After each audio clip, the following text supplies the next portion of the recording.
आज सर्वप्रथम तर मी आपल्या स्वराज्याचे दुसरे छत्रपती संभाजी महाराज यांचा बलिदान दिन असल्याकारणाने त्यांना विनम्र अभिवादन करतो.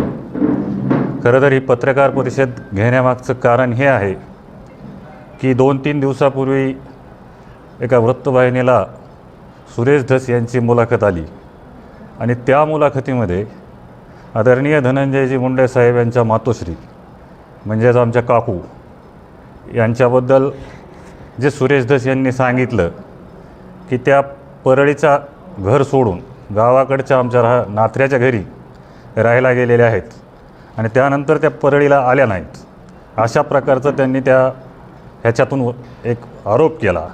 आणि दुसरा आरोप केला की त्यांचे चुलत भाऊ मी असेल किंवा आमचे दुसरे भाऊ असतील हे धनंजय मुंडे साहेबांवर नाराज आहेत आणि कुठंतरी कौटुंबिक कलह आहे.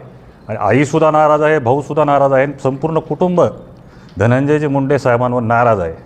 अशा प्रकारचा जो त्यांनी आरोप केला त्या आरोपासंदर्भात ही पत्रकार परिषद मी आज घेतो आहे. खरं तर आमच्या बाई परळीला राहत होत्या ही खरी गोष्ट आहे, पण मध्यंतरी आता पंढरी निवासस्थानचं एक रिन्युएशनचं काम त्या ठिकाणी धनंजय मुंडे साहेबांनी हाती घेतलं आहे आणि ते काम करत असताना गावाकडे आमचं घर आमचं वतन त्या ठिकाणी असल्याकारणानं बाईंनीसुद्धा इच्छा व्यक्त केली की मला जर कुठं राहायचं असेल तर गावाकडे राहायचं आहे. तर नेहमी धनंजयजी मुंडे साहेब ज्यावेळी परळीला येतात ते पण कधी परळीत राहत नाहीत, ते त्यांच्या आईसोबतच असतात, गावाकडेच राहतात. हे आपला सर्वांना ज्यांना माहिती आहे. ह्या सगळ्या गोष्टी बिनबुडाच्या निराधार आहेत. खरं तर कुठल्याही या गोष्टीला आधार नाही, कुठंतरी सनसनाटी निर्माण करायची म्हणून अशा प्रकारचे आरोप त्या ठिकाणी केले जात आहेत. परंतु आज खऱ्या अर्थानं आमच्या घरातील सर्वात ज्येष्ठ व्यक्ती म्हणजे आमच्या बाई आहेत आणि त्यांच्याविषयी जो आरोप झाला हे 2-3 दिवस मी विचार करत होतो की खरं तर आपण बोलायला पाहिजे की नाही बोलायला पाहिजे, परंतु आपण कुठवर गप्प बसणार. खरं तर धनंजय मुंडे साहेबांचा भाऊ जरी असलो त्यांचे कार्यकर्ते हजारो कार्यकर्ते आज गप्प आहेत. याचं कारण म्हणजे स्वर्गीय संतोष देशमुख यांना त्या ठिकाणी न्याय मिळाला पाहिजे. न्याय मिळण्याच्या हेतूतून आम्ही सर्वजण शांत आहोत. परंतु कुठल्याही गोष्टीला अर्थ नसताना उगाचच आमच्या कुटुंबाविषयी त्या ठिकाणी बदनामी करण्याचं काम त्या ठिकाणी चाललेलं आहे.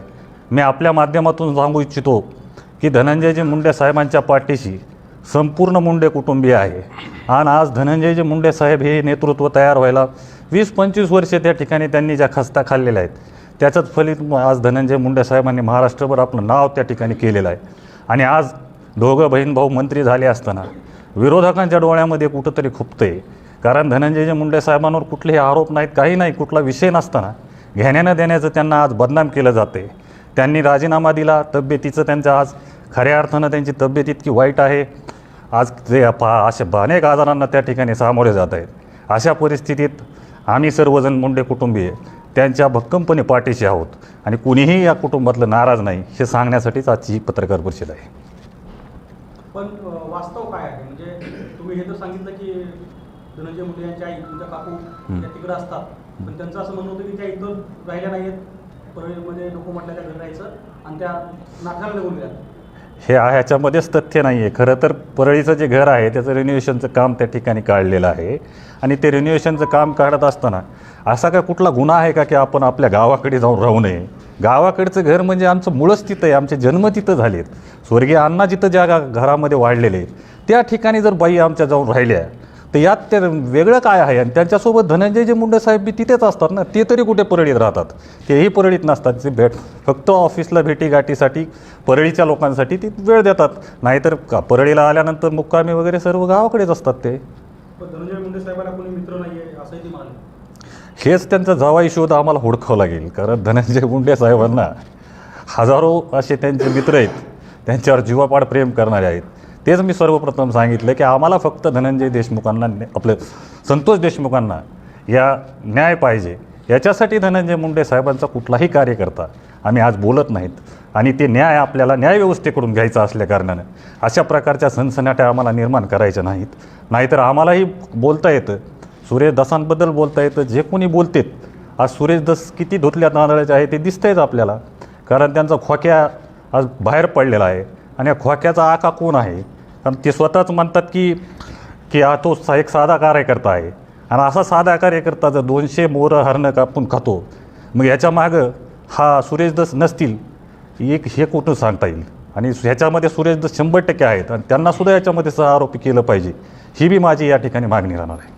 आपण जर बघितलं तर आजवर धनंजय मुंडेवर राजकीय स्वरूपाचे आरोप होत होते, परंतु प्रथमच कौटुंबिक स्वरूपाचे देखील आरोप केले गेले. काय कारण असावं या सगळ्यामध्ये? निश्चितपणे आता काय राहिलंच नाही ना. आता काय दुसरा आरोप करायला काय राहिलं नाही, म्हणून कौटुंबिक हल्लेसुद्धा त्या ठिकाणी केले जात आहेत. पण कुठवर सहन करायचं, एक सहनशक्तीची पण एक मर्यादा असते. ज्या गोष्टीमध्ये कुठल्याही गोष्टीचं तथ्य नाही, प्रत्येक गोष्टीला कुठला आधार नाही, माध्यमांसमोर यायचं, कुठलाही बेछूट आरोप करत सुटायचं, त्याला काही अर्थच नाही ना. म्हणूनच आज कुटुंबावर आल्यामुळं कुटुंबातर्फे कोणीतरी बोललं पाहिजे, यासाठी मी या ठिकाणी माझी एक नैतिक जबाबदारी म्हणून मी या ठिकाणी आलो आहे. कारण महाराष्ट्राच्या जनतेसमोर चुकीचा संदेश जायला नको त्यांच्या माध्यमातून, म्हणून या ठिकाणी आज मी आपल्यासमोर आलेलो आहे. हा विषय झाला, पण नंतर जे विषय परळीचे गाजत आहेत, विशेषतः जे चार्जशीट आलं त्या चार्जशीटमध्ये तुम्ही ज्या कार्यालयामध्ये बसताय त्या जगमित्र कार्यालयाचा सुद्धा उल्लेख आला की जी काही खंडणी मागण्यात आली वाल्मिक कराड यांच्याकडून, तर ती खंडणी या कार्यालयातूनच मागण्यात आली असं स्पष्टपणे लिहिलेलं आहे. आपल्याला माहिती आहे इथं काय चालायचं? नाही, मला माहीत नाही की चार्जशीट मी पूर्णपणे वाचलेली नाही. पण जे काय असेल ते तपासा. आणि ती चार्जशीट आहे म्हणजे कोर्टासमोर ती गोष्ट गेलेली आहे, न्यायप्रविष्ट आहे. आणि कोणीही या ठिकाणी आम्ही कोर्टाचा अवमान कधी करणारच नाहीत. आम्ही सरळ म्हणतोय की जे काही याच्यामध्ये कोण कोण दोषी असतील त्यांना शिक्षा झाली पाहिजे. धनंजय मुंडे साहेब तर पहिल्या दिवसापासून म्हणतायत, पंकजाताई म्हणतायत, असं कुठलाही विषय समजू नये की मुंडे कुटुंबाचा या आरोपींच्या मागं याचा त्याचा कसलाच संबंधच नाही ना, की आम्ही पहिल्यांदापासूनच मागणी करतो की यांना कडक शासन झालं पाहिजे. पण एवढं सगळं झाल्यानंतर तुम्हाला असं वाटतं का की परळी शहरामध्ये, परळी परिसरामध्ये अथवा अशा काही घटना घडत होत्या त्यामध्ये आपल्यावरही काही आरोप झाले होते मधल्या काळामध्ये, की काही चुकीचं चालत होतं, किंवा या काळामध्ये जे आरोप झाले ते आरोप कशासाठी करण्यात आले, किंवा त्याचा आधार काय होता? आरोप हे राजकीय प्रेरित आहेत. राजकारणात म्हणजे धनंजय मुंडे साहेबांना असं तुम्ही राजकारण म्हणजे ह्याच्यामध्ये हरवू शकत नाहीत, त्यामुळे त्यांना बदनाम केलं जातं आहे. परळीची तशी ॲक्च्युअल परिस्थिती नाही आहे. ही घटना जी घडली आहे ती अतिशय दुर्दैवी आहे. त्याचं कुणीच समर्थन, ज्याला माणसाचं काळीज आहे असा कुठलाही माणूस त्याचं समर्थन करू शकत नाही. पण नाहक त्या ठिकाणी परळीची जी आज बदनामी त्या ठिकाणी होत आहे याचं खरंच अतिशय वाईट वाटतं. तुम्ही पहिल्यापासून जर संतोष देशमुख खात्याबद्दल पाहिलं असेल तर त्या सगळ्या प्रकरणामध्ये जे आरोप झाले त्यातले 2-3 आरोप कायम सातत्याने होते. त्यातला एक आरोप असा होता की परळीमध्ये राखेची वाहतूक होते, अवैध पद्धतीने होते, वाळू मोठ्या पद्धतीने बाहेर उपसली जाते, त्यात अगदी गाड्या लावून स्टाईलने गाडी म्हणजे वाळू बाहेर काढली जाते. हे आरोप मी ऐकले. हो, आरोप मी ऐकलेत ना, पण या आरोपात कुठलंही तथ्य नाही. कारण थर्मलची जी राख आहे वेस्टेज राख असते, जे की आज आपण पाहिलं, मी लहानपणापासून पाहतो आपल्या इटके कॉर्नर चौकामध्ये एक बोर्ड लावलेला आहे की ती राख खऱ्या अर्थानं ती वेस्टेज राख आहे आणि ती लवकर उचलली पाहिजे. ती जर तशीच ठेवली तर आजूबाजूला प्रदूषण त्या ठिकाणी मोठ्या प्रमाणात होतं. आणि आज आपण विटभट्ट्यामध्ये म्हणजे विटांमध्ये जी राख वापरतो ती तिथलीच राख आहे ना, आणि आजूबाजूच्या थोडासा उद्योगधंदा त्या ठिकाणी मिळतो, एवढंच त्या राखेचा विषय आहे. पण त्याला आऊचा भाऊ करून कुठंतरी कुणाकडे 100 टिप्पर आहेत, कुणाकडे 200 टिप्पर आहेत. मला तर एवढं तुमच्या माध्यमातून म्हणायचं आहे की सुरेश दसांमधून आपण ज्याच्याकडे समजा माझ्याकडे किती टिप्पर आहेत त्याच्या RC बुकची मागणी आपण केली पाहिजे, ती त्याचे पुरावे मागितले पाहिजेत. आता ते आरोप करून पळून जातात, लगेच दुसरा आरोप करतात, मग पहिले आरोप विसरतात. आता तुम्ही मागा राख, खरंच राखेमध्ये किती टिप्पर चालतात, किती कुणाचे, ते ज्याच्याकडे 100 टिप्पर बनले होते ज्याच्याकडे त्यांचे RC बुक वगैरे ते द्या म्हणावं, त्याचा पुरावा तुम्ही मागितला पाहिजे. मला या ठिकाणी साहेब खरंच सांगावंच वाटतं ते. साधारणतः 2 ते 2.5 महिन्यापासून हे सगळे आरोप होत आहेत, परंतु त्यानंतर तुम्ही आज माध्यमांसमोर येऊन ही भूमिका स्पष्ट करताय. उशीर झाला थोडा सगळ्या गोष्टी? नाही, उशीर माझ्यातर्फे नाही झाला. माझा विषय एवढाच होता की माझ्या कुटुंबावर अतिशय चुकीच्या पद्धतीने आरोप होत आहेत. जे काही आपण पूर्वीचे आरोप होते त्याच्यात धनंजय मुंडे साहेब वेळोवेळी व्यक्त झालेत, त्यामुळे मी व्यक्त होणं अपेक्षित नव्हतं. त्यामुळे आज खरंच कुटुंबावर आलं. आमच्या घरातील सर्वात ज्येष्ठ व्यक्ती ज्यांनी की सर्वांनी म्हणजे त्यांनीच आम्हाला लहानाचं मोठं केलं आहे.